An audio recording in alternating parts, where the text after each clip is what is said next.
I'm Derek Joyce and I'm here with Paul O'Morda, and this is I'm Not the Expert Book. This is a podcast where we discuss everything from quantum physics to the latest episode of South Park and everything in between. So grab a cup of tea, pull up a chair and join us. Welcome to part 2 of the Copiapo mining accident, and there's a difference today because massive difference, yeah. Outside. We're outdoors. It's about 30 degrees here in Dublin. 30 degrees. And we're melting. We're fucking melting. It's beer I'm sitting in the shade, so I'm fine. I'm not in the shade. We have an umbrella that's not big enough to shade both of us at the table here, so I'm in the sun That's for the now. solar system's fault. And I'm hoping the sun will rotate around and leave Del bacon in a few minutes. It will. My finish. right side is going to get a great colour. I'm going to get a truck driver's colour. Yeah. So we're in Del's beautiful garden. And he didn't get the beers in because he doesn't do day drinking. I hate daytime drinking. There's nothing like a cold beer in a day like today. I'll tell you, I'll be having one when I finish this though. What was 100%. It you said after that? But only one. Probably only one, yeah. And then he goes, I might have 2 or 3. I might. But I am the kind of guy that can walk into a pub, have 1 pint and leave. Like miserable bastard. Yeah, I've a massive graph for a cold beer now, but the water will have to do. Part 2 of the Chilean mining accident. On the 5th of August 2010 at about 2 p.m. in Copiapo mine, which is about 50 kilometers outside Copiapo in the Atacama Desert. In Chile, there was a cave-in trapping 33 miners. What was it? 800 and something meters 800 meters below the surface of the earth. Oh, close to 800 meters. Now, as we go through it, we will recap information on what levels they were at and how far that is below the earth. But what you just need to remember is they used sea level as their altitude basis. So the top of the mine, the entrance to the mine, which was a 5x5 large vehicle entrance, was level 720. Right, that's 720 feet. 720 meters above sea level. Right, okay. The cave-in blockage that stopped the miners getting out was down at level 190. Yeah. So that's a long way down. Yeah. Okay? Now, initially... And I will just say as well, Del, before you go on, this is part 2. So if you haven't listened to part 1 yet, stop, go back, listen to part 1, and then come back to us here on part 2. And I'll see you there. Initially, the blockage was on level 190. And the shift that was working that day is a 34-man shift. Right. One of those guys was on the right side of the collapse. The surface side of the collapse on his way out and missed the collapse by the skin of his teeth. Yeah. And made his way out after a plume of dust and debris had been blown out of the entrance of the mine, alerting everybody on the surface that something had gone wrong. Yeah. It took the authorities of the mine a couple of hours before they went into the mine to evaluate the damage or evaluate the accident that had been, which is not out of the realm of responsibility. But then the decision was made that they needed to alert the authorities, which they hadn't alerted. There was a delay in that, wasn't there? Yeah, which they hadn't alerted when they realised there was a problem. So you get on the phone, you say, there's potentially a problem here. Fuck, help. Yeah. They didn't do that. They waited so they could evaluate what the problem was. And then they drove to the authorities rather than They bypassed the emergency phone top side of the mine, and instead of using that, drove 50 kilometers into Copiapo to alert the authorities. Immediately, the government forces mobilized rescue teams and special ops, and they went out and they evaluated what was going on at the mine. It was discovered that the blockage was a sheer rock face, a lump of the mountain, 770,000 tons, the same height as a 45-story building. We were working out that it was quite close in mass to the Sugarloaf Mountain in Wicklow. Yeah. That's what had fallen down and blocked the mine, Yeah. No, it's not something they could just kind of dig their way out. No. By moving boulders and stuff. No. It's a sheer kind of slab of granite that's in their way. A mountain-sized slab of granite that is blocking them from the surface. So yeah, okay. If you do need a recap, go back and listen to part 1. But this is the part 2. You asked me in the first part when the miners' families started gathering at the mine. I either gave you the wrong information or said I don't know. You weren't too sure, I think. I've since found out it was shortly after the announcement went out that there was an accident at the mine that they started to turn up. Right. And because they weren't getting information from the mine, from the authorities of the mine, or it was scant information, or was very, very vague and very, very intermittent. That's right. They decided they were going to stay and wait around. Yeah. So they get the proper, and the stuff coming out to reporters and journalists was all conflicting as well. Yeah, I mean, you know what I mean? They were. It was the mushroom treatment. Yeah, and it was the kind of CYA, wasn't it? Cover your arse. Yeah, Don't cover say your own anything arse. that could incriminate you. Yeah. The families turned up demanding answers, and they were being held back by police and security, saying, no, you can't go in here.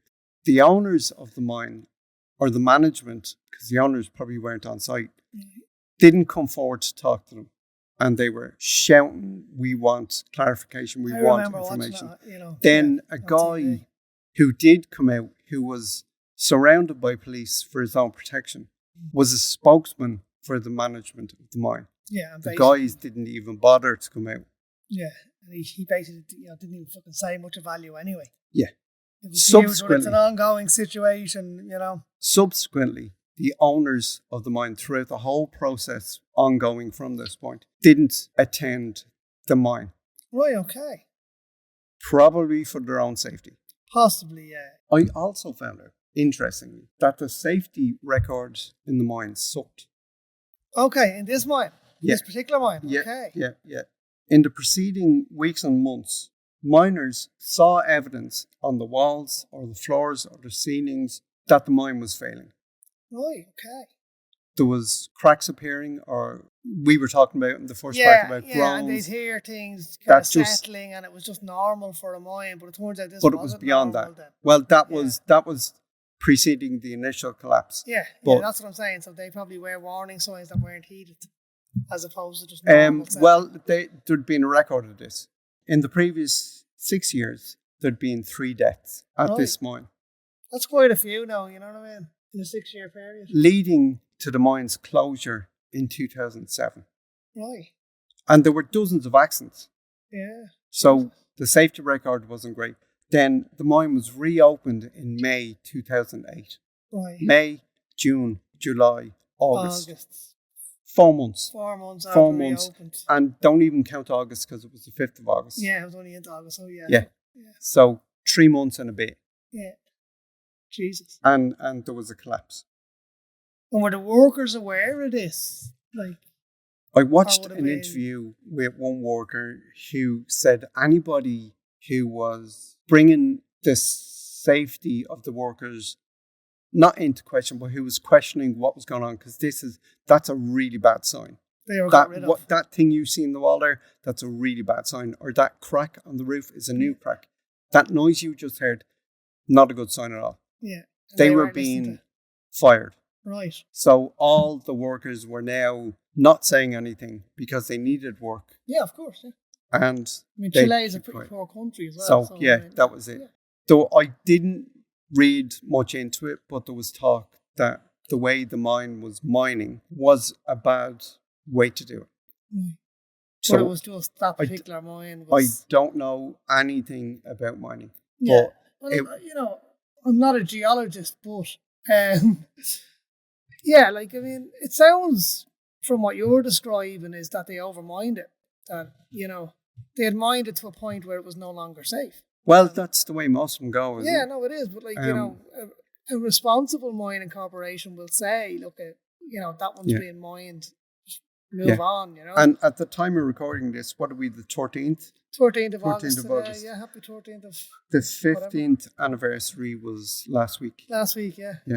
15 years. 15 years. Jesus. 2010 to 2025. I still remember watching it on Sky News, yeah. Jesus. And also, I want to acknowledge the new mining accident that's cost 5 miners their lives. Yeah, I mean, that just... It was unfortunate timing, I suppose, in many ways, that a tragedy did occur between us finishing episode 1 and recording episode 2. Yeah. How many were killed then? 5. 5 miners were killed in Chile just last week. So cave-in, not like this one. It was more of a It was more of a wasn't it? debris rubble Yeah. cave-in, and the miners, there was something like 60 feet of debris to be cleared Right. before they could get to them. So nothing in And comparison there was no, when they got to them, they found their bodies. Yeah, they were already dead. And then the fifth one was found last week. And I think the accident happened, memory serves, on the 3rd of August. Yeah, so as I said, our thoughts are with their families. Yeah. One of Chile's, or at least the region's biggest mines, I think it's called El Tiente. Sure it is. But I'll talk about that. I'll clarify that later on down the track. The miners' families start to arrive shortly afterwards, and they're getting no information, and they decide, we're not going anywhere. Yeah, So they're sleeping in cars, and they're sleeping in tents, and then people start to bring them tents. That's right. I remember the big tent city kind of. Yeah, they set up. You had all the media trucks camp. and everything down there. The world's media were there. Everybody was. Yeah. I watched a BBC World Report and a Channel 4 report, among lots of. Yeah, now for some reason I've got Sky News US. stuck in my head. Now it may have been BBC News I watched it on, but I didn't. It was on watch Sky Sky News, News but I a didn't lot, watch you know? that. All the world's media ended up descending on this place. But right now, it's the families are getting tense, and then people are turning up by way of entertainment, which I thought initially that's a bit fucking gruesome, but it's not. It was a distraction from what was going on. right. It was a much needed distraction because your mental health Yeah. and you lose your mind So you with had worry. entertainers and stuff. So turning up, they like. had people coming up, and they'd sing songs, they'd have dances, and they'd have barbecues and cookouts. Okay. Well, I mean, what could they do but have cookouts? Yeah, no, I get you. It Keeping their was spirits healthy up and it made sense, but it was there was a real community. just I do established remember itself. that. Yeah. And it was Camp Esperanza, Camp Esperanza. Camp Hope. As far as I Campo know. Esperanza, yes. Yeah, geez, all that's coming back to me there. I do remember that, actually. And I think, like, there was some kind of famous Chilean musicians and stuff turned up, and there was little kind of impromptu gigs and stuff. I do remember that, yeah. I don't remember anything about it. Yeah, no, I do I remember remember watching nothing that, yeah. about it. One of the miners' sisters stepped up and took lead of all of the approaches to the management for information, and her name was Maria Segova. Okay. And it was kind of just got sick of the bullshit. Yeah, so it made sense. And They, it was like, they fucking, elected a come here to me, you. spokesperson. Yeah, and she was probably the like a spokesperson. fucking no Yeah, bullshit, no fucking yeah, prisoners. absolutely. Yeah. Yeah. I think I do remember seeing her interview. She by the demanded to media know too. what they were doing to rescue the workers, because at this stage, like, we're a few days in from the collapse, 2-3 days in, and no one knows. No one's got communication. Yeah, with the and miners. nobody knows the extent No one knows. of it. No one. Well, they know the extent because it's the this company sheer do, rock but face. But there's bullshit treatment the of families and that don't know the no extent of it. information. There's a fucking. And to be fair to the company as well, Dale, and I got this is the part I'm struggling to get my head around. This is a fucking mountain that's come down. Like, it's a mountain-sized obstruction that they've got to work out. How the fuck do we move this? How do we get through this? How do we tunnel through it? We're obviously not going to move. Yeah, there's all those decisions to be made. So but I can't. they and probably won't, hadn't got a fucking I clue can't what they were going to do. And won't, and don't forgive the fact that there was no information coming out to the families. Yeah, no, I agree to an extent, right? But I'm just playing devil's advocate here, okay? Far be it for me to fucking defend the corporate overlords. All your energy, all your fucking time and resources and everything is going into solving the problem.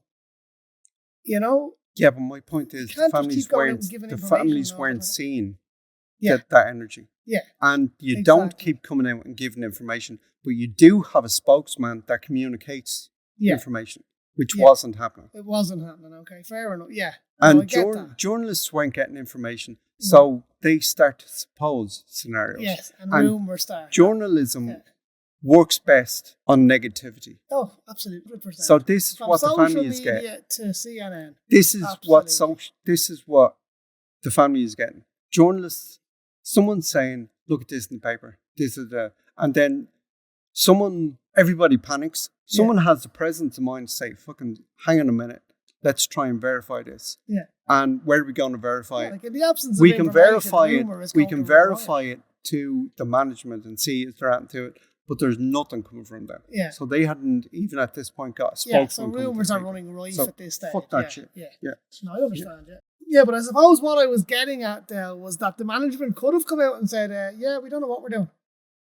We don't know what we're going to do. And that probably wouldn't have gone down very well either. It probably wouldn't.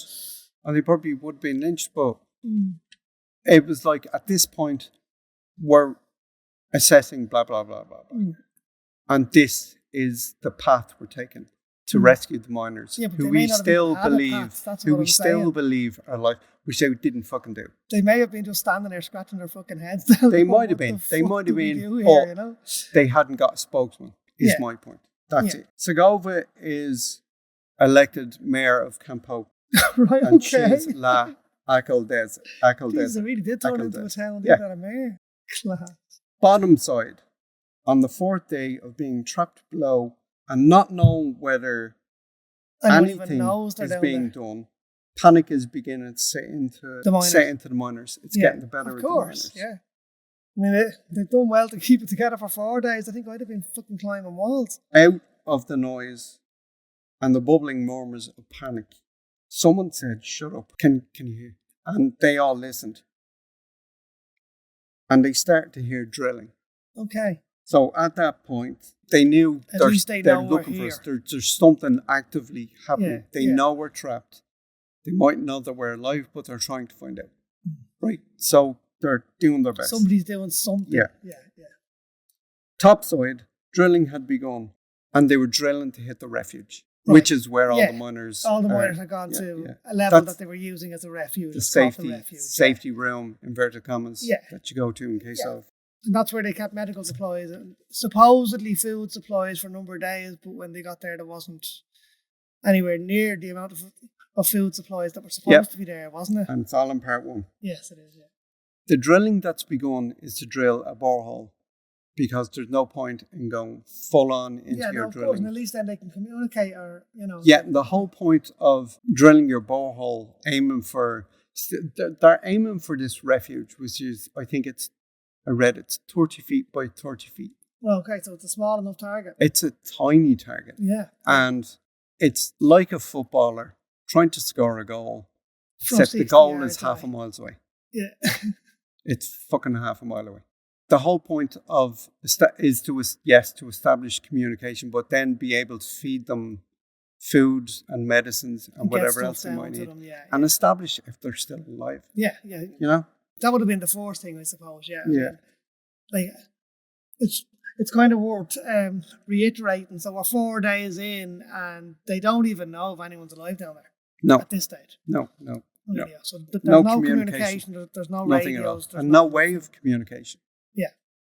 And they've tried to use ventilation shafts. That's right. Yeah.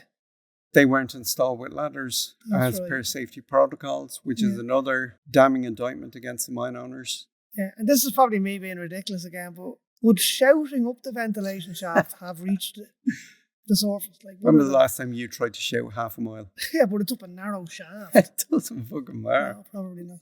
I don't know anybody, I'm not the acoustics guy, No. Well, maybe they tried it and it didn't work, but the videos I saw of the borehole being drilled from the bottom side inside the refuge, that's not a shaft you were shouting up. No. It just doesn't make sense. No, I understand that. You also said in part one, it wouldn't make sense to drill to the refuge because of the chance of injury. Yeah, I thought it was a bit, They drilled to a place. They were drilling to 3 places. Like there were multiple drills set up. There was 9, I think, in the end set up to drill boreholes. And they were drilling to different points, obviously to different points because it doesn't make sense to all go to the same point, into the shafts a couple of levels above where the refuge was because they know the men are going to go and sit in the refuge. Yeah, that's what I was getting at. Like, they haven't hit the point, so why bother going and looking? They were constantly looking. Yeah. So, just because, the way I was thinking of it was, if they drilled in directly, into the refuge, could it fucking risk another collapse in on top of them, like, you know. Would it not make more sense to kind of drill, you know, as you said, a couple of levels above and then walk down to them, you know? Yeah. Which I think is what they did eventually, isn't it? Well, they didn't have to walk down to them. Okay. No, well, they wouldn't have to. I mean, if you hear the fucking drill coming, you're going to the source of the noise. Yeah, true. No? Yeah. Yeah, they were drilling to places within the mine, not necessarily to the refuge where everybody was. Okay. I wanted to say, back when they reopened the mine after shutting it in 2007, this mine, like they were chasing large veins of gold. This mine was 80% of the region's gold take. Mm. It was big. Yeah. Like, you know, it was a profitable mine. And you can understand why they were reluctant to say, yeah, this is probably being mined to its kind of I can safety, understand, yeah. to its safety limit, let's walk away, you know? Purely it's very from difficult to do that. profitability, yeah. It's very difficult to do that. You know, it's still unforgivable. Oh, absolutely. Anyway, drilling this borehole, they were drilling at a 78-degree angle. They weren't drilling almost right straight down, but not quite. Yeah. It's 78-degree angle. And at a 78-degree angle, the drill at any point can go off in a different direction. It was the footballer trying to score a goal in a goal that was half a mile away. Yeah. Yeah, I mean, there's different fucking densities of rock and shit, you know. It'll hit a harder section, you know, it'll move a few, you know, the fucking path of least resistance, the fucking drill bit's going to do that, you know what I mean? Yeah. And they'd have to stop and they'd have to reset and start again. Stop and reset and start again. And if they didn't, then it'd go off in the wrong direction completely and they'd have to come and start from the top again. Yeah. So it made sense. Yeah, you can shear off fucking drill bits and shit. Well, they're not drill bits as we know them, they're big, you know, those big fucking industrial things. Fucking cone shaped with multiple different cogs moving and parts teeth on them, yeah? Yeah. More like teeth. Drilling from the top, and if you're off by the smallest degree, by the time you get half a mile away, you're off by a really large degree. You're off by 100 yards. They got this guy called Andres Cigarettes from the El Teniente mine, which was a bigger mine in a nearby area. Okay. Or relatively nearby. Much bigger mine, and he had much more experience dealing with accidents because bigger mine, more people, more accidents. Yeah. So he came in and he started to devise, he's the one that said, I want 8 drills going, 8 boreholes being drilled down to near the refuge or down to the refuge and had them all going at once. So they're out on the relatively near landscape, the foreground kind of thing, middle ground, all up on the hills or all down on setups on flat ground, drilling towards the thing. All of them are going at the same time. Okay? Yeah. No, I understand. Okay, cool. Yeah, and I'm sure we can get some photographs of the drills. I have tons of them. Yeah, tons of the photographs. Yeah, there's loads of them. They're probably already on the socials. I've been putting them out on Facebook. Yeah, but when the episode 1 drops this Friday, they'll go up. Yeah, they'll all go up. Awesome. So if you want to get a picture of what we're talking about, head over to our Facebook, our Blue Sky, our Insta, our TikTok, kind of. Kind of abandoned TikTok. Unless you're on TikTok. Because I'm not. Kind of abandoned TikTok. TikTok is a you've run out of animations there. You need that. Yeah, cigarettes. A lot of hard work to do. In part 1, I said that they had wanted to use the ventilation shaft to see was that a profitable way of retrieving the miners in the sense that it'd be successful. And that was abandoned because the cave-in had caused such damage to them that they just said, no, this is not. And when the rescuers were climbing back up out of the shaft, they were getting rockfall on them or around them, so it just wasn't worth it. Yeah, no, I understand that. They got down to level 248, I think it was. Okay. So they made good progress, but not. Well, that's abseiling down the shaft, you know, and then it was just too badly damaged to go on. So they couldn't do it. But Cigarettes decided to revisit this. He wanted to explore the shafts to see was this able to be done in a different way. Like maybe they'd just gone at it one angle and he wants to change it. Yeah. So he sent As you teams, said, more experience. he sent so he'd have teams better back ideas, into maybe. the ventilation shafts, Right, not okay. just one. Yeah. And they quickly found out that the 770,000 ton diorite rock that blocked their passage was still moving. Okay, that's not good. That can't be good. If it collapsed further, an already dangerous situation would get so much worse. Oh yeah, God, yeah. They subsequently found out that 2 layers, there was a second collapse, and 2 levels had disappeared completely. Had just been vaporized, Flattened. liquefied. Just been flattened, yeah. Jesus. Fucking hell. The decision was taken that they had to completely shut the mine. So, Hang on, the mine's still open at this stage? okay, here's the reason that they didn't stick a sign up, a chain across the front of the mine with a sign saying mine closed. It wouldn't go over that well with people in Camp Hope. Right. With the families, just say mine closed. That's it, lads. We're done. Wipe the hands. That's what it would look like. That's the optics it gives. Yeah. No, I hear you. Just when you said it that way, like, you know, it's then that they decided. I had fucking pictures of fucking guys above the blockers still mining, like. No. Okay. Nothing's happening in that regard. Okay. But they haven't shut the mine because of the optics it creates. Yeah. They haven't announced that it's shut. It is, for all intents and purposes, shut. It's not operational. It's not in use. Yeah. It's not operational, but it hasn't been closed. So what you're saying is they're now closing it down, like permanently. With the mine open and they were trying to explore routes through to get to the miners, you still see active efforts to go in and retrieve the trapped men, or to at least find out if they're alive. Right. And with the mine shut, they now solely are relying on drilling for them from the surface. Right. You know what I mean? They don't get down to level 290 I understand. and You know, start the from there. rescuers aren't allowed to go into the Yeah, mine. because now the rock I get is still you. moving. Sorry, I just couldn't get my head around that. Yeah. I thought the mine was still fucking operating for a minute. So the mountain-sized chunk of rock, diorite rock, is still moving. Yeah.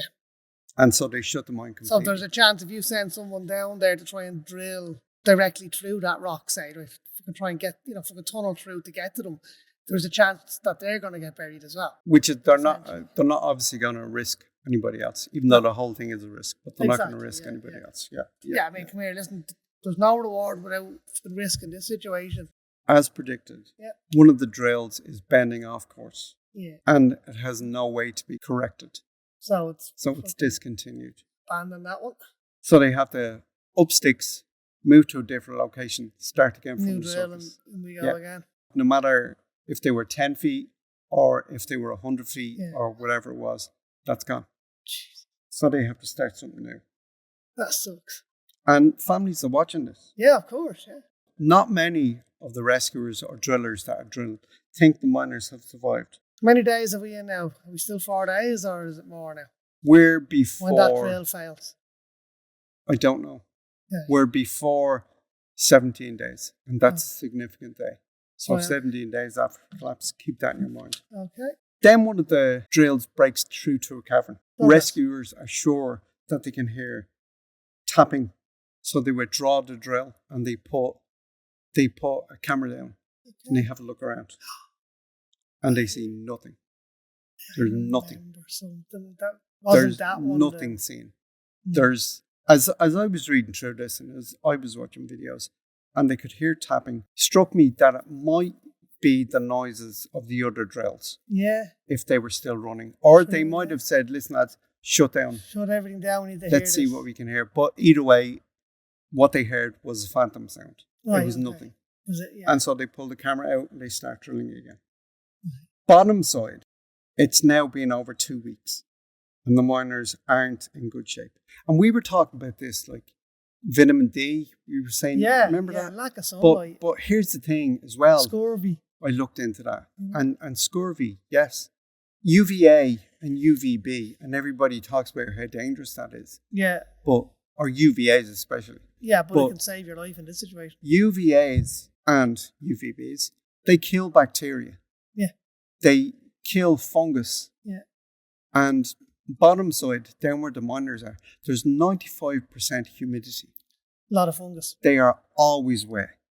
They're soaked.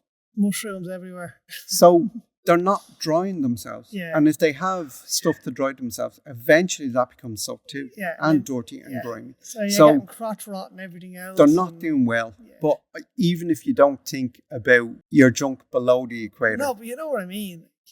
The creases in your elbows. Yeah. The toes. Creases between your toes, between your fingers, behind your ear, where it sits to your head. You know what I mean?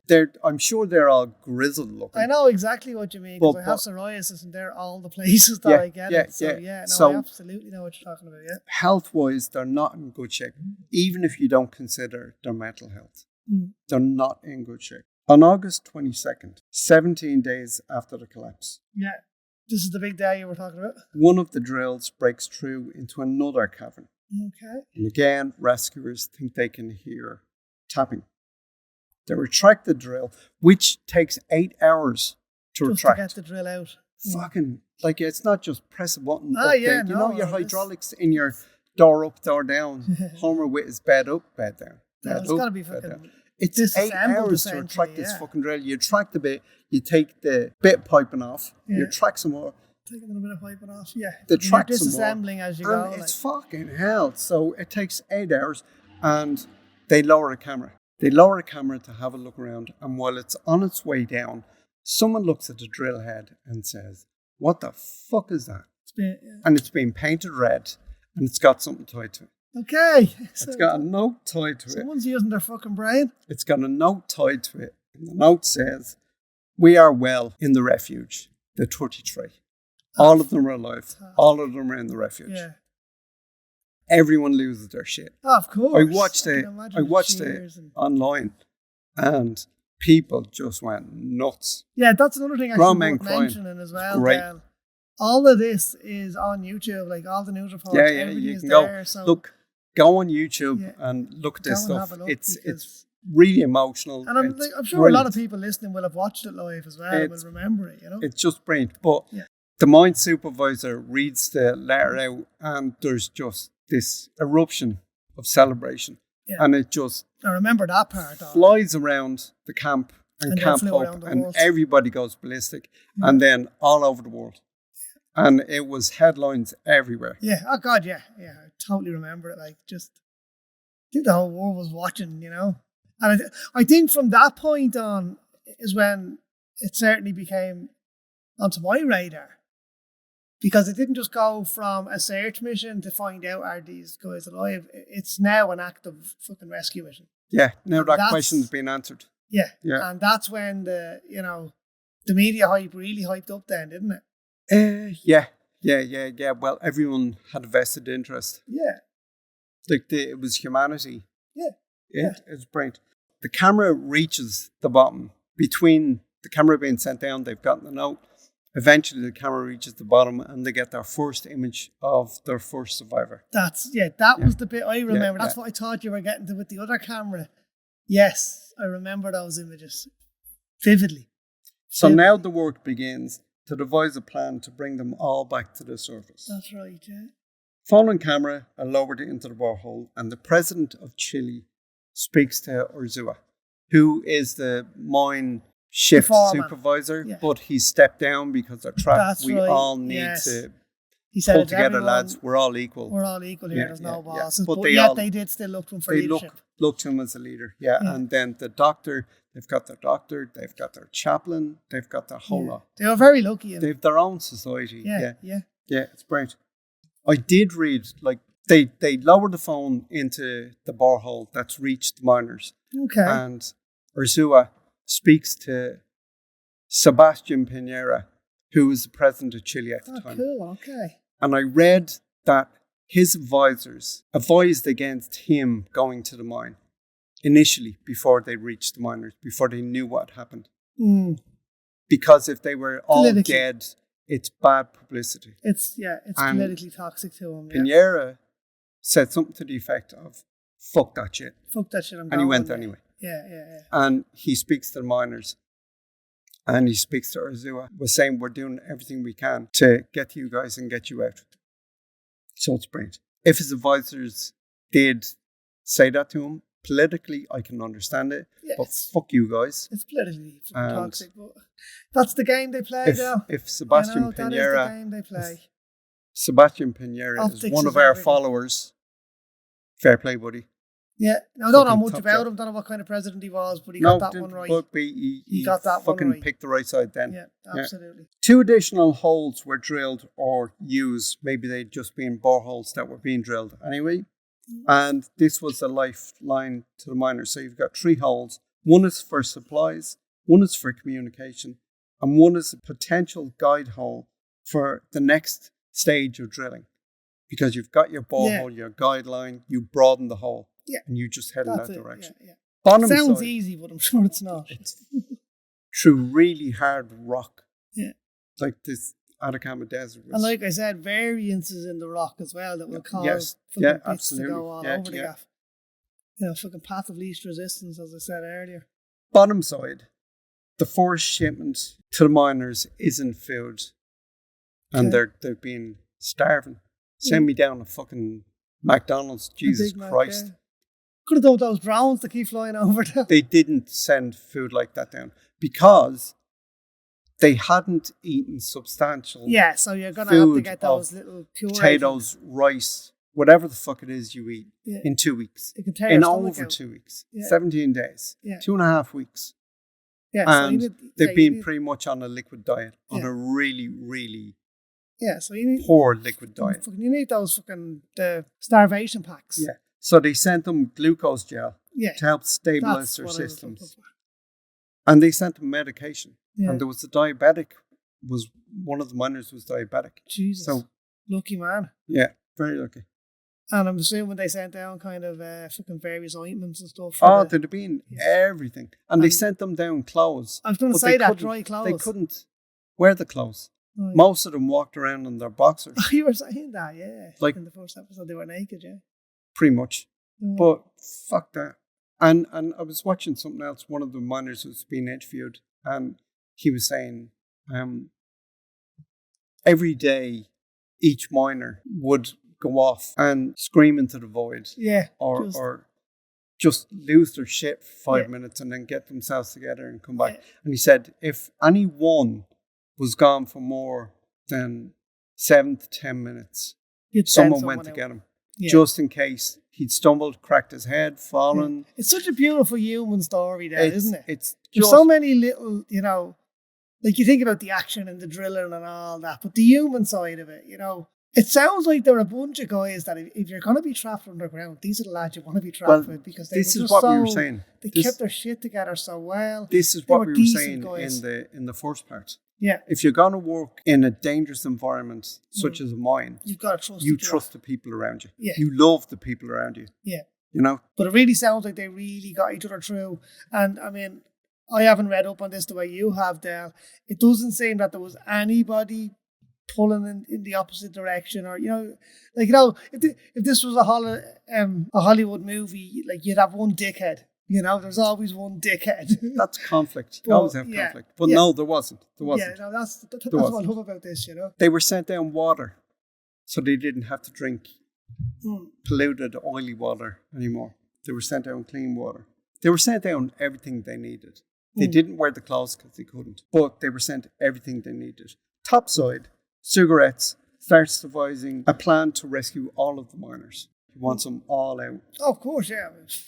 Obviously, a much wider hole is needed for the rescue, which could take 4 months. Jesus. 4 fucking months. So we're talking Christmas. Yeah. Now, I get it. They've got a way to supply them. They've got a way to keep them alive. But as you said, what's your mental health going to be like? Yeah. Now, that's the thing. So it could take up to 4 months. And that was time that the miners didn't have. They'd have killed each other. We're talking about how fucking human they were and great. Health-wise, 4 months under there, they'd have probably killed each other. Health-wise, they wouldn't have made it because of what we were talking about. Yeah, vitamin C, vitamin D. Not even vitamin C, vitamin D, but we're talking about UVA, UVB, killing bacteria, killing fungus on your skin because everybody's skin gets dirty. Yeah. that's why we're. You just can't live underground. That's why we've evolved to live in daylight. Yeah, they couldn't live underground like that. Yeah. So they didn't have that time. You know, all those sci-fi movies are wrong. You know? Mental health aside, well, if you think of the sci-fi movies, Journey to the Center of the Earth and all that kind of thing. Yeah, they usually have. They had a source of light. Yeah. You know, so they the fake sun. Yeah. True enough. They didn't have that time. They were stuck in a mine in the dark. Yeah. Persistent dark every fucking day. Yeah. And letters from some of the miners to their families, their brothers or whatever. It was like horrendous nightmares, as we talked about in part one. But I'm sure they're still one letter I read, it was scanned and put up on the net, was from a miner to his brother. He said, last night I dreamt I was at a barbecue. And then I woke up this morning to this eternal darkness. So it's that alone ruins your fucking day. Oh yeah, jeez. I mean, like when my mum passed away there for months, I'd have dreams that she was alive, and then for that split second when you wake up, before you realise it was a dream, and then it's like, oh fuck, you know, and then you're fucking grieving all over again, and I totally, and I'm sure everyone listening can relate to that. Yep, absolutely. It's the hope that killed you. They don't have 4 months to get the miners out because their health just won't take 4 months. They don't have 4 months to drill to get the miners out because the diorite block is fucking moving. Yeah, so it's probably going to collapse again, yeah. Cigarettes devises 3 plans to run concurrently to speed things up. So we've got plan A, plan B, plan C. First drill there wins. And that's the plan. We're not going to try this, let it fail, and then start another. Everybody goes at the same time. On your marks, get set, go. Right? Plan A is to use a drilling rig to create new shafts. It drills a pilot hole and then widens it out. Plan B is to use one of the boreholes as a pilot hole, widen it to 12 inches, and then to 28. It's already got its borehole, but it still has to do 2 passes. Widen it to 12, widen it to 28. And plan C is to use an oil drilling rig that doesn't use a pilot hole. It just hammers its way in. Yeah. And I watched an interview with this guy. Again, I was writing something and my video just went on to the next video. Yeah. And it was the guy that was on, where the fuck was he? He was an American guy. It's Drill C, it's Plan C. And he saw cigarettes being interviewed because everybody was tuning into this, and especially every miner around the world was tuning into this. And he saw it was going to take 4 months, and he went, fuck that. And they rang up, organised, your people talked to my people, and 48 hours later, he was driving in with his drilling rig into the site. And he became Plan C. And what it was a really, really, I mean, they're all heavy duty drills, but really heavy duty. And it didn't drill the ground. This is not for mining. This is for going into the seabed, like. Pulverized the ground. And that's risky. And that's incredibly risky. You know, what cigarettes had done at this point as well, I should have said earlier. He'd stopped the boreholes drilling for speed. Get to them fucking yesterday. Yeah. Drill. And he'd stopped them and slowed them so they could do targeted drilling. Yeah. Because they just kept wandering off all over the fucking place. Yeah. So he'd slowed it right down. While the 3 drills are running concurrently, with the help of NASA, Chilean engineers are designing the retrieval capsule that will go up and down the shaft and retrieve the miners. Okay. Yeah. So they're going to build like an elevator system? It's going to be a winch system. Yeah. I hadn't thought of that, actually. Lower it with the crane and bring it up one by one. Get them out, and it's called Phoenix. Yeah. And it's painted in the colours of the Chilean flag. Yeah. I remember it very well. Yeah. Which is fantastic. All these memories are coming back to us. Right. It's fascinating. Plan I'm C, enjoying myself here, I have to say. Plan B and Plan A are running. The miners have been trapped for over a month at that point. So they've devised a plan. They've gotten them in, and we're into September. Yeah, so we're 2 weeks into the plan now, basically. We're into September. Yeah. Okay. Actually, I wanted to say this as well. On the 7th of September, Maria Segovia gave birth to a daughter that they named Esperanza. She's the mayor of the Camp tent Hope. city. Yeah, and they named the child Esperanza. They named her Hope. Ah, savage. Isn't that lovely? Esperanza, yeah. Yeah. I knew that from Red Dwarf. I didn't want to forget that. But Cool. yeah, there you go. That's class. Here's how they're going. Plan C, missed out one pass, pulverise the ground in front of you. Is constantly drill for oil and hopefully get a few miners on the way. Yeah. Constantly wandering off target. Yeah. And needs to be recalibrated, slowing it right down. I mean, it pulverizes rock and it can do 100 feet a day. Which is why a man says when everything goes, to plan. But here's the thing: the rock was so hard at Copiapo mine in the Atacama Desert that they were only getting through 50 foot a day, as opposed to 100. In optimal situation, we get to 100. Yeah, the seabed. They're around doing 50. Yeah. But it keeps wandering off target, so they keep recalibrating it, and that's slowing right down. Plan B, which was making great progress, well ahead of schedule, hits a snag when the drill head breaks off, rendering the hole useless.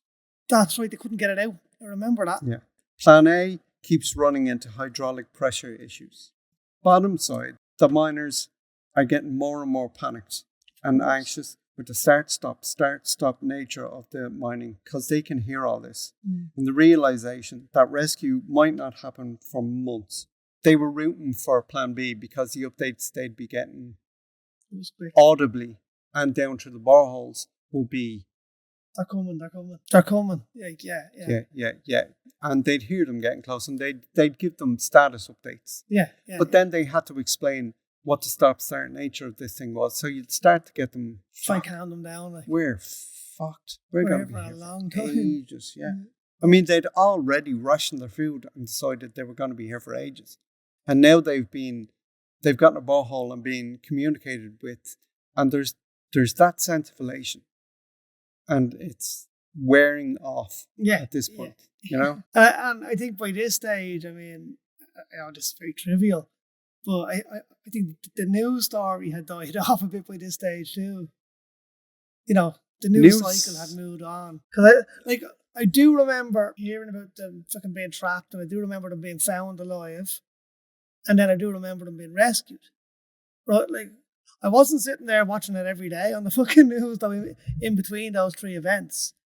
Do you know what I mean? I'm sure it would have died off and they'd have been... Yeah.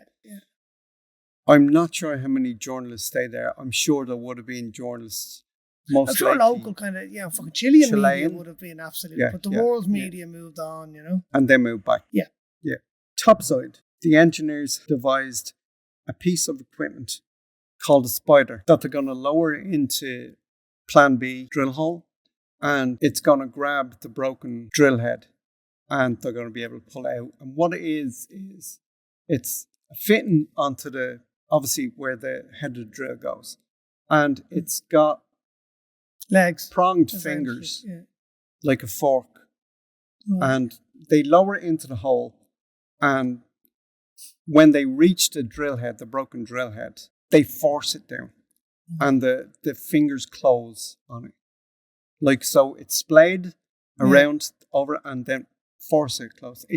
Think of your grab plushie from you know, the arm comes down and hopefully grabs you a teddy and then drops it into the thing. It's like that, and they force it down, and then they retract it, having to retract it anyway because the fingers have been fucked because they've bent them. Yeah, they mangled it, and they pull it out, and one of the engineers wrangles the fingers open at the top, and the broken drill head falls out into the ground.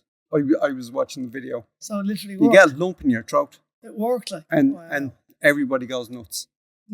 And this is fucking amazing. They refit the drill head. They go back into that drill hole and start drilling again. Plan B is back in action. Right. Bottom side, the miners have a camera lowered to them so they can record daily bits and pieces for everybody out in the world. And you can get real-time updates on their situation, on their health, on their, so the doctors topside can make Predict. plans and do Yeah. bits and pieces. Yeah. Yeah. And one of the miners starts to take over as the media correspondent. Like they start to engineer themselves a different activity to keep themselves going. Like it's all about staying busy. There's miners still mining and they're trying to clear a path. Because Plan B is using a borehole that's already been done to reach them, there's lots of debris falling into the mine. The miners are having to move 24 tons of debris a day. Yeah, so they're no longer passive now. They're active in their own rescue now. Yeah, and they're not... And that probably helps the mental health stuff as well. 100%. Yeah. And they're not poorly fed now because they're being contacted. We've got different boreholes that give them information, communications, and they're clearing this away. So they're working. Yeah. You know what I mean? Good for the soul, though. But their health is still deteriorating because they're still in the dark. Yeah. They still lack UVA and UVB. They're still soaking wet 24 hours a day. UVB lights down to them even? Would that have helped? How? The lamps, the lamps. You can't substitute the sun. Yeah, I know, but it could. You've got 95% humidity in your environment. Yeah. Put down all the UV lights you want. Yeah. You're still going to be soaking wet 24 hours a day. Yeah. Plan B drilling is running on schedule now. They've retracted the broken bit of the drill head, affixed a new one to the drill, and they're gone back in. They've done their 12-inch widening, and they're now on they've gone all the way down to 12 inches. Yeah, and they want a 28-inch. It ends up being 26. Right. I don't know why. It's the nature of the rock. It was the nature of the drill, or whatever the fuck it was. But it ends up being 26. All that's required is 26. So they get people 26. Out to a 26-inch gap, though. I mean, I'm thinking, like when I was fucking skinny before the over 40 spread, I was a 28-inch waist. Now I was fucking very, very skinny there. I think get those lads up through that. Well, remind yourself that they are also lowering the NASA designed Phoenix module that they can lower into the shaft. Yeah. So, and if someone says to you, even narrower if someone says you need to fit in that, you're going to fit in the fucking. I'll find a fucking way of fitting. Yeah. Might be comfortable. No, well, the last fucking 60 odd days haven't been comfortable. Well, so, and you've lost a lot of weight anyway. Yeah, well, their weight had deteriorated significantly. Yeah. On October the 9th, 65 days after collapse, Plan B broke through to the miners. Wednesday at 8 a.m., I think it was. Yeah. Broke through to the miners. Everybody in the mine loses their shit. Of course. Everybody on the surface loses their shit again. Races around Camp Hope, loses their fucking shit. The drill head still has to be retracted. Yeah. And that's probably the more dangerous part. That's 8 8 hours to retract. So when it went down the borehole initially, it took 8 hours to come back out. And then they sent down a camera, and then someone looked at the drill head and saw a note tied to it, and was like, what the fuck is that? Yeah. Assume it takes 8 hours to retract again. Yeah. Okay? They then lowered rescuers down. They had to reinforce the walls with steel piping. Oh, okay. Or those wrought iron steel rods, or whatever the fuck it was. Yeah. Rebar. And they had to reinforce with that, and then they got the module in position, and then they got a rescuer into the module and lowered them into the mine down to the refuge. And there's footage on YouTube of him coming down into the refuge and all the miners just crying and hugging him. It was brilliant. It's really emotional. Yeah, they're the images I remember. He was the first rescuer of a team of rescuers, and they were sent down to verify the health status of the miners. And they'd already decided in what order they were going up. And they were going to take the most healthy miner first. Okay. Because if there's a problem coming, and I thought the exact same thing you did, but if there's a problem coming up through the shaft, he's the most likely. He is the most likely not to lose his shit or panic. He can also be, the capsule can be separated if it gets blocked, and he can be lowered back into the mine. Mm-hmm. And they can redress the problem. Yeah. They can assess and it's the thing, if he gets stuck, he's probably got more time than the frailer ones for them to work out a solution. Yeah. his mind is in a better place. Yeah. So Makes better sense. the first 4 people up are who are thought to be the most healthy, which makes a ton of sense to me. It didn't make sense to me Until you read the rationale. until I read the logic behind it. Yeah. When the miners see the rescuer emerge from the capsule, the feeling must have been fucking come here, listen. I think it's all your Christmases. At that all your moment, birthdays. you know you're not going to die today. You know? And Brent, it's just, it's so emotive. It's such a moment. It's brilliant. Yeah. It's just class. First up to go was a guy called Florencio Avalos. As he rises up through the shaft, he begins to feel the fresh air from topside just washing down on him. And that's a difference of 66 days trapped underground. Oh, God. You know, how... It's incomprehensible. How near to have left that 95% humidity environment did he start to feel a change? Yeah. You know what I mean? Yeah. It's just... And I'm sure it was probably one of the, simultaneously one of the longest journeys of his life. And probably one of the shortest when you realise, how do I say this? Like we're talking about how deep in the earth they are and how far down they are. But I bet at that moment you're kind of looking at how close to the surface you were. You know what I mean? And you've been stuck down here for 65 days and just couldn't get up there, you know? The very next sentence I was going to say was the trip to the surface takes 15 minutes. Longest 15 to 17 minutes. Yeah. Longest trip of his life, obviously. As he's taken from the capsule, a massive crowd gathered erupts in celebration. Tears of joy. The president of Chile is there. I think the whole world erupted in celebration then. I remember cheering. That's me and Lisa were watching it together. I remember, Over the next few hours, the rest of the miners are extracted from the mine. They're instructed to wear sunglasses. Yes. Because, their eyesight. Okay, so 8 a.m. they broke through. 8 a.m. 8 p.m. wasn't it? No, 8 a.m. Oh. And then it takes 8 hours to retract the drill. Oh, sorry, yes. And then they start to take the miners out. Yeah. And then it's 15 to 20 minutes up the shaft. They need to lower it back down 15 to 20 minutes. So there's pretty much one miner coming out an hour. Yeah. And that's 33 hours. So we're working into the next day. Yeah. And they're instructed to wear sunglasses because they've been underground for so long. I was actually going to ask you about that when we were talking about their health deteriorating, that their eyesight must have been irreparably damaged. I don't know. I didn't read that up on that, but I'd imagine there was a lot of unforeseen stuff cropped up, and it was like shit. Oh yeah, I mean, those guys were never the same again. There's no question. I mean, you could make a full recovery there, but how full is a full recovery? I don't know.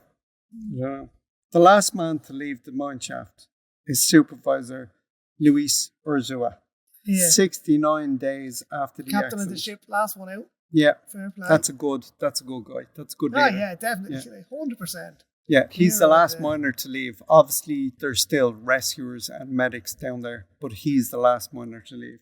Once topside, as cheers ring out and people are crying, he says he's talking. I think it's to the president of Chile, and he hands over his shift, declaring it ended. The end of the shift, Yeah, that's the end of my shift. Yeah, I remember that. It was beautiful. Which is really, really good. Yeah.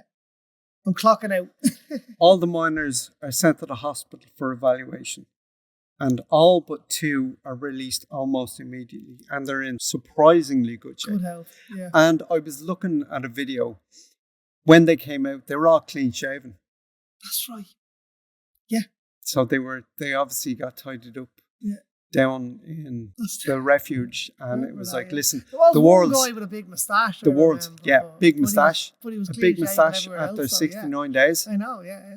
There's they're expecting Robinson Crusoe, but they're all clean shaved, and I'm sure it was, lads. The world's media are upstairs. Out there. Let's not look our worst, Tidy yourselves up or something. But they were all clean shaved, which I thought was a really nice touch.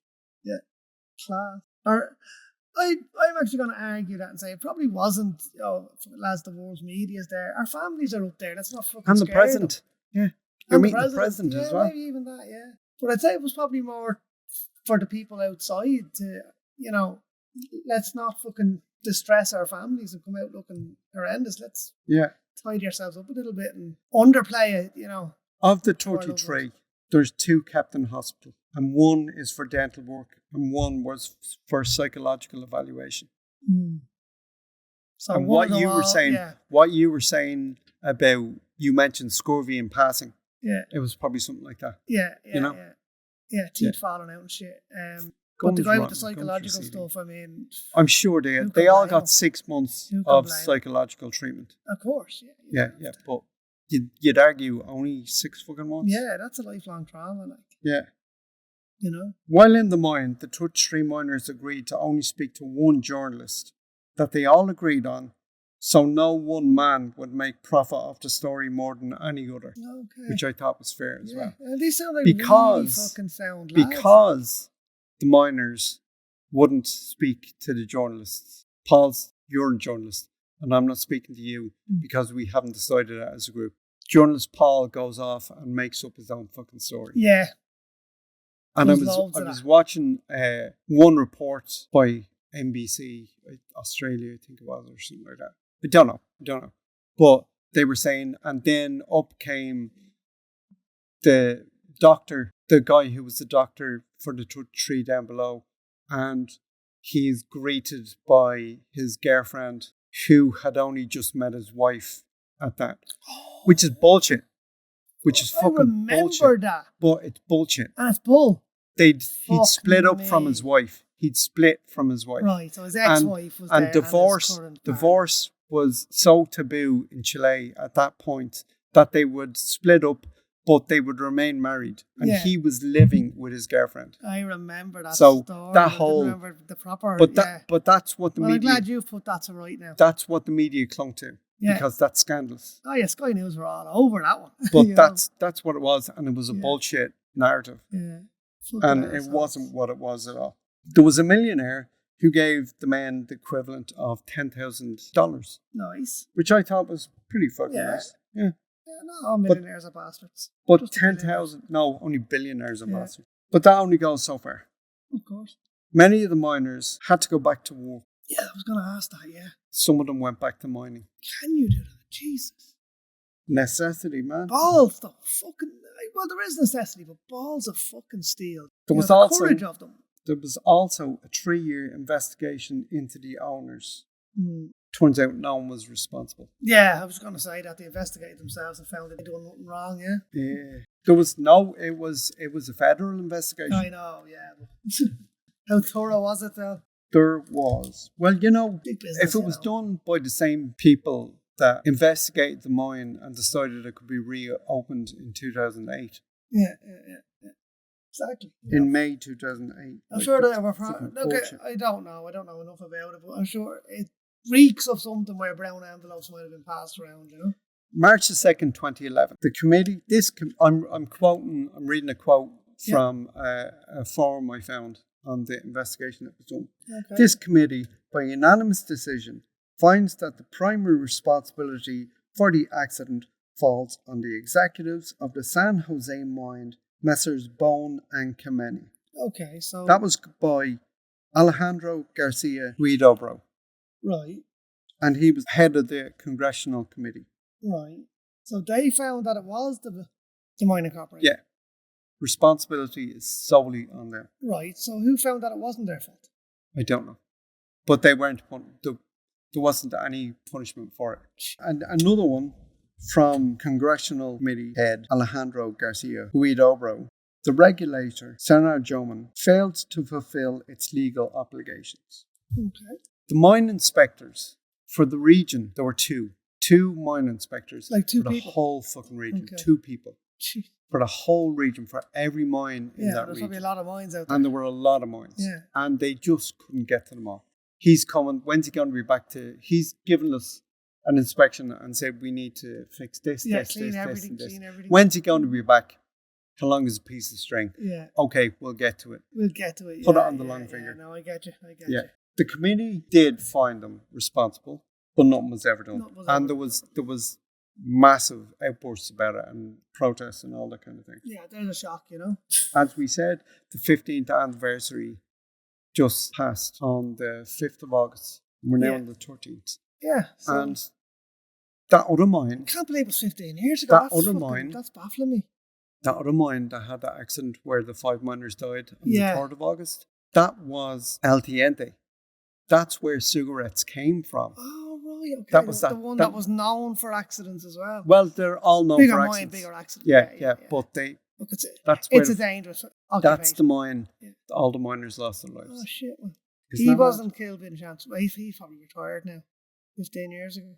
He is. One of the miners that was stuck, and this is just a few points that come into my head at the end of everything because we're done.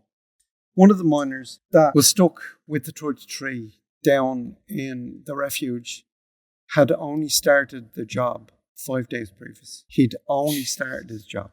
Never done it before. And he was a week into it.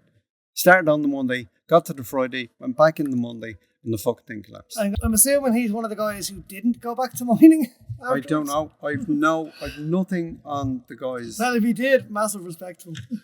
One of the miners was also an international footballer. Oh, wow. And while the miners were in the refuge, after contact had been made, they got to watch the Chile Ukraine match. In the World Cup. Yeah, yes. Which they lost 2-1. That's right. So obviously Ukraine didn't read the script. Yeah, and the whole world were cheering for Chile. Yeah, and the guy who, I think it was the international footballer, the ex-international footballer, was the guy who gave that halftime commentary. Oh, no way. The halftime team talk? Yeah. Not team talk. No. Oh, the commentary on the TV, like? Yeah. Oh, right, sorry. Not early. Class. Yeah, come here, listen. It's not often we have a happy ending, Del. Is it not? Well, not as happy as that one. That was a really, I'm sure most people listening will have some memory of that anyway.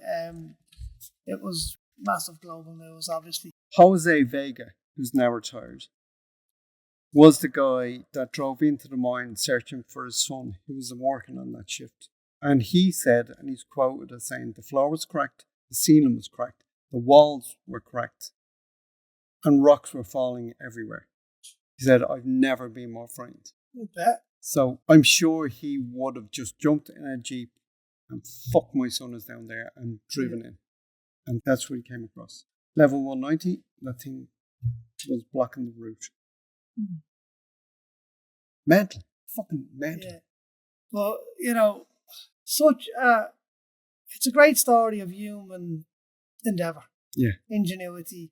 Both on the surface and underground, you know. And I was watching... The way the lads kept it together, that's really, for great. me, is just... And here's the thing, we'll leave it at this. I was watching an interview with the guy who came in with... He was watching, we've made contact and it's going to take us 4 months to get them out. And he was like, 4 months? Fuck that, I've got to get involved. And I think the drill was at the border in Bolivia, and he was in the US. And they got it together, and 48 hours later, he was driving into the mine. Yeah, you were saying that's that. The thing. That's class. He, with his group, I think it was, upped sticks and left after, and he left the celebrations to the miners and their families. Like, they didn't stick around. Yeah. Which I thought was was actually funny. You were saying you were watching the Australian media or NBC or something. Something jumping out at me. Was there an Australian involved in the rescue? Like, I know there was miners from all over the world came to help. It was an Australian guy, I'm sure. I don't know. Are you not thinking about the Thai cave? Possibly. No, it's not a mine either. It's a... the caving. Yeah, the kids. It's very possible. It's not a cave-in. No. Caving. Yeah.